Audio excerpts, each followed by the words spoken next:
সাবের হোসেন চৌধুরী ও আসাদুজ্জামান আসাদ গ্রেপ্তার।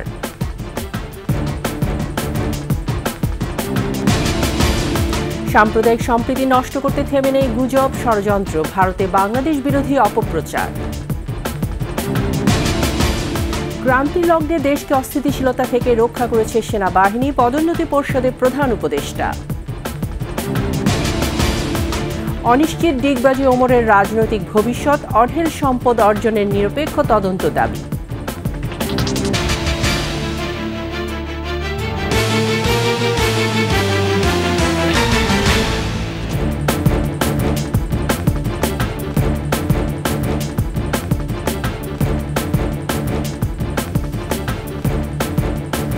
শুনছিলেন first security ইসলামী bank PLC সংবাদ শিরোনাম। আমন্ত্রণ 21 সংবাদে, সাথে আছি আমি তাইজিন রহমান। দর্শক, 21 টেলিভিশনের সংবাদ একই সাথে সরাসরি দেখতে পাবেন আমাদের ফেসবুক পেজ www.facebook.com/2124 অনলাইনে। এছাড়া সাবস্ক্রাইব করতে পারেন www.youtube.com/@21etv চ্যানেলে। সাবেক পরিবেশ মন্ত্রী সাবের হোসেন চৌধুরী ও রাজশাহী ৩ আসনের সাবেক সাংসদ আসাদুজ্জামান আসাদকে গ্রেফতার করেছে আইনশৃঙ্খলা বাহিনী। রোববার বিকেলে সাবের হোসেন চৌধুরীর গুলশানের বাসায় অভিযান চালিয়ে মহানগর গোয়েন্দা পুলিশ তাকে গ্রেফতার করে। আর বৈষম্য বিরোধী ছাত্র আন্দোলন চলাকালীন ছাত্র জনতার উপর হামলার ঘটনায় আসাদুজ্জামান আসাদকে দুপুরে বাড়িধারা থেকে গ্রেফতার করে র্যাব। তাকে রাজশাহীর বোয়ালিয়া থানায় হস্তান্তর কার্যক্রম প্রক্রিয়াধীন রয়েছে। আর সাবের হোসেন চৌধুরীকে ডিবি হেফাজতে নেওয়া হয়েছে।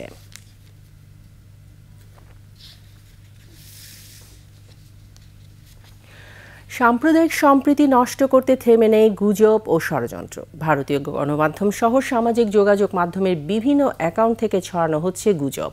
বাংলাদেশে দুর্গাপূজা ঘিরে গুজব, মিথ্যা ও বিভ্রান্তিকর তথ্য ছড়ানো আরও বেড়েছে। ডক্টর ইউনূসের নেতৃত্বে অন্তর্বর্তী সরকার বাংলাদেশে হিন্দু ধর্মাবলম্বীদের দুর্গাপূজা করতে দেবে না, ফতোয়া জারি হয়েছে, চাঁদা চাওয়া হচ্ছে, এ ধরনের ভিত্তিহীন মিথ্যা তথ্য প্রচার করছে ভারতীয় মাধ্যমগুলো। বিশ্লেষকরা বলছেন, রাজনৈতিক অস্থিরতা সৃষ্টি করতেই এ ধরনের গুজব ছড়ানো হচ্ছে। প্রধান উপদেষ্টা অধ্যাপক ডক্টর মোহাম্মদ ইউনূস বলেছেন, দেশের ক্রান্তি লগ্নে সেনাবাহিনী মানুষের পাশে এসে দাঁড়িয়েছে এবং একটি অন্তর্বর্তীকালীন সরকার গঠনের প্রক্রিয়াকে ত্বরান্বিত করে দেশকে অস্থিতিশীল পরিস্থিতির হাত থেকে রক্ষা করেছে। সেনা সদর নির্বাচনী পর্ষদ 2024-এর আনুষ্ঠানিক উদ্বোধনীতে প্রধান উপদেষ্টা আরও বলেন, এর ফলে সেনাবাহিনী আবারও দেশের মানুষের কাছে আস্থার প্রতীক হিসেবে স্বীকৃতি লাভ করেছে।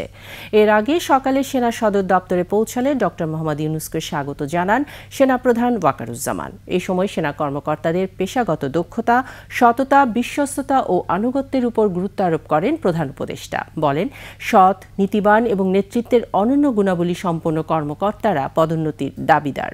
রাজনৈতিক মতাদর্শের ঊর্ধ্বে থেকে যারা নেতৃত্ব দিয়েছেন তাদের পদোন্নতি নিশ্চিত করার নির্দেশও দেন ডক্টর মোহাম্মদ ইউনূস।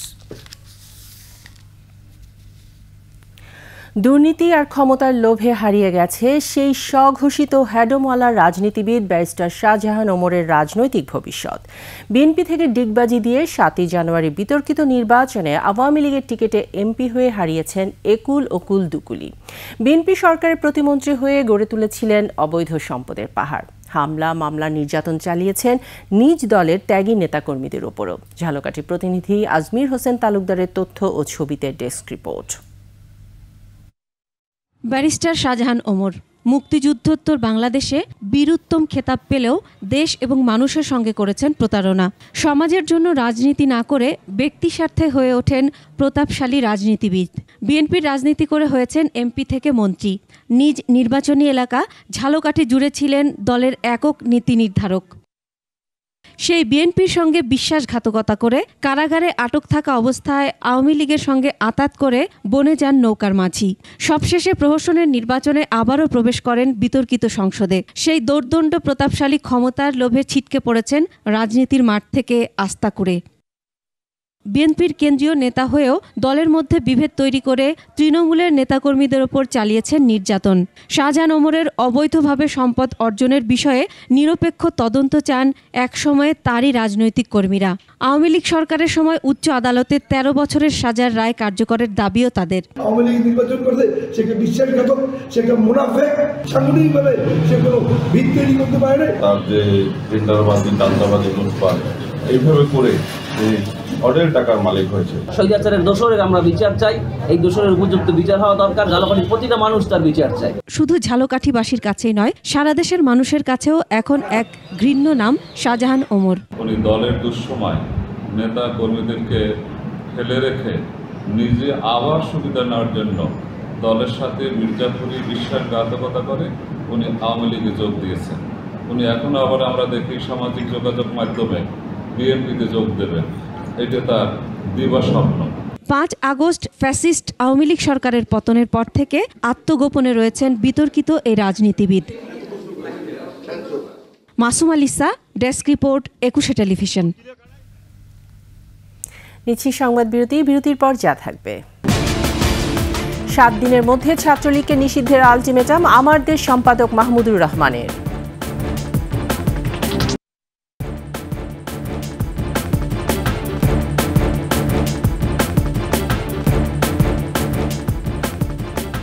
আবারও আমন্ত্রণ 21 সংবাদে। ছাত্রলীগকে সন্ত্রাসী সংগঠন ঘোষণা করে আগামী 7 দিনের মধ্যে নিষিদ্ধ করতে অন্তর্বর্তী সরকারের প্রতি দাবি জানিয়েছেন দৈনিক আমার দেশ পত্রিকার সম্পাদক মাহমুদুর রহমান। জাতীয় প্রেস ক্লাব প্রাঙ্গণে সাংবাদিকদের সঙ্গে মতবিনিময় সভায় মাহমুদুর রহমান আরও বেশ কয়েকটি দাবি তুলে ধরেন। এর মধ্যে রয়েছে ছাত্র জনতার আন্দোলনে আহতদের চিকিৎসা ও পুনর্বাসনের জন্য উচ্চ পর্যায়ের কমিটি গঠন, যমুনা সেতুকে শহীদ আবু সাইদের নামে ও বঙ্গবন্ধু এভিনিউকে শহীদ আবরারের নামে নামকরণ করা। এছাড়া 2009 সালের পর থেকে ভারতের সঙ্গে যতগুলো চুক্তি হয়েছে তার প্রত্যেকটি ধারা উপধারা জনসম্মুখে প্রকাশ ও পুনর্বিবেচনার জন্য কমিটি গঠন এবং আপিল বিভাগের বিচারপতির নেতৃত্বে বিচার বিভাগীয় তদন্ত কমিটি গঠন করে ব্রিগেডিয়ার জেনারেল আব্দুর রহিম ও বিএনপি নেতা নাসিরউদ্দিন পিন্টুর কারাগারে হত্যাকাণ্ডের তদন্ত নিশ্চিত করা। বছরে যত সন্ত্রাসী কর্মকাণ্ড ঘটেছে তার জন্য একতরফাভাবে বাংলাদেশ ছাত্রলীগ দায়ী। এই যে ছাত্র জনতার বিপ্লবে হাজার হাজার ছেলে মেয়েকে হত্যা করা হয়েছে, আবু সাইদকে হত্যা করা হয়েছে, মুগ্ধকে হত্যা করা হয়েছে, এই হত্যাকারীর মধ্যে পুলিশ ছিল এবং ছাত্রলীগের গুন্ডা বাহিনী ছিল। 7 দিনের আলটিমেটাম দিচ্ছি, 7 দিনের মধ্যে ছাত্রলীগকে সন্ত্রাসী সংগঠন করে নিষিদ্ধ ঘোষণা করতে হবে। কড়া নাড়ছে শারদীয় দুর্গাপূজা। শেষ মুহূর্তে মণ্ডপগুলোতে প্রতিমায় রং তুলির আঁচড়ে ব্যস্ত কারিগররা। এদিকে দুর্গোৎসবকে নির্বিঘ্ন করতে নিরাপত্তা জোরদার করেছে প্রশাসন। খুলনা, ময়মনসিংহ ও কিশোরগঞ্জ প্রতিনিধির পাঠানো তথ্য ছবিতে ডেস্ক রিপোর্ট। শরতের কাশফুল, মণ্ডপে মণ্ডপে প্রতিমা তৈরির আয়োজন বলে দিচ্ছে দুর্গতি নাশিনী মা দুর্গা আসছেন মর্তে। মহাষষ্ঠীতে দেবীর বোধনের মধ্য দিয়ে শুরু হবে দুর্গাপূজার মূল আনুষ্ঠানিকতা। খুলনা জেলায় এবছর দুর্গাপূজা হবে 791টি মণ্ডপে। মন্দিরে সাজসজ্জার পাশাপাশি আইন শৃঙ্খলা রক্ষায় বসানো হচ্ছে ক্লোজ সার্কিট ক্যামেরা। আলোকোজ্জ্বল সহ সাজসজ্জায় বৈচিত্র্যতা আনতে চলছে প্রস্তুতি। এবার রঙের কাজ 2-3 দিন মধ্যে হয়ে যাবে। পূজা অর্চনা করে তাদেরকে বোঝানোর চেষ্টা করছি কোনো উদ্বিগ্ন উৎকণ্ঠতার কারণ নাই, কারণ সরকার নিরাপত্তা দেওয়ার জন্য সর্বাত্মক চেষ্টা করেছে। মন্দিরগুলোতে যে কোনো অপতৎপরতা ঠেকাতে কঠোর অবস্থানে আইন শৃঙ্খলা রক্ষাকারী বাহিনী। থানার ফোর্স প্লাস আমার পুলিশ লাইনের ফোর্স অফিসাররা সবাই খুব যত্নের সাথে খোঁজখবর রাখতেছে। ময়মনসিংহ জেলায় 693 মণ্ডপে চলছে পুজোর প্রস্তুতি। এবারের উৎসব নিয়ে কিছুটা শঙ্কা রয়েছে হিন্দু সম্প্রদায়ের মধ্যে। এই আশঙ্কার কথা উড়িয়ে দিয়ে পুলিশ কর্মকর্তা জানান, সার্বিক নিরাপত্তা ব্যবস্থা জোরদার করা হয়েছে। অত্যন্ত উৎসাহের সাথে এবং নিরাপদভাবে পূজার আয়োজনে আমরা যে যার অবস্থান থেকে ভূমিকা রাখতে পারি। কিশোরগঞ্জেও বেশিরভাগ মণ্ডপে রং তুলির আঁচড়ে ফুটে উঠছে দুর্গতি নাশিনী দুর্গার অবয়ব। সঙ্গে আছে লক্ষ্মী, সরস্বতী, কার্তিক ও গণেশের মূর্তিও। ভক্তদের আশা, শান্তির বার্তা নিয়ে আসবেন দেবী দুর্গা। এবার জেলায় 363টি মণ্ডপে দুর্গাপূজা হবে বলে জানিয়েছে প্রশাসন। সরকারের বিভিন্ন সময় যে নির্দেশনাগুলো আসছে সেগুলো বাস্তবায়নের জন্য আমরা নিরলসভাবে কাজ করে যাচ্ছি। প্রতিটি মণ্ডপে থাকবেন পুলিশ, আনসার ও গোয়েন্দা সংস্থার সদস্যদের পাশাপাশি স্বেচ্ছাসেবকরাও। প্রতিটা জায়গায় যাতে নিরাপত্তা 100% বিদ্যমান এবং নিশ্চিত নিরাপত্তা, এবং অফিসার ইনচার্জদেরকে বলা আছে কোথাও চুল পরিমাণ যাতে কোনো আমরা নিরাপত্তা ঘাটতি না পাই। শারদীয় দুর্গাপূজা হবে সর্বজনীন ও উৎসব মুখর, এমনই প্রত্যাশা সবার। Banushree Dolly, desk report, 21 television.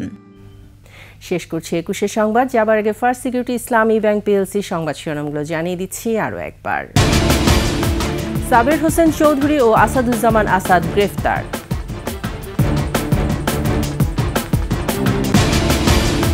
সাম্প্রদায়িক সম্প্রীতি নষ্ট করতে থেমে নেই গুজব, ষড়যন্ত্র, ভারতে বাংলাদেশ বিরোধী অপপ্রচার।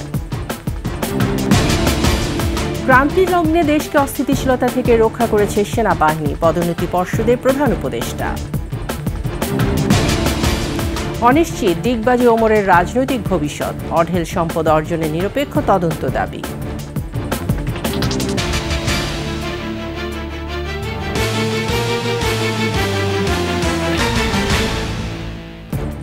সর্বশেষ সংবাদ জানতে ডায়াল করুন 2021 নম্বরে আর ভিজিট করুন 21-tv.com এই ওয়েবসাইটে।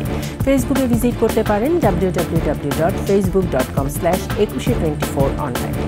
এছাড়া সাবস্ক্রাইব করতে পারেন www.youtube.com/@21etv চ্যানেলে। এতক্ষণ সঙ্গে থাকার জন্য ধন্যবাদ। পরবর্তী সংবাদ রাত 11টায় দেখার আমন্ত্রণ রইল। 21-এর সাথে থাকুন।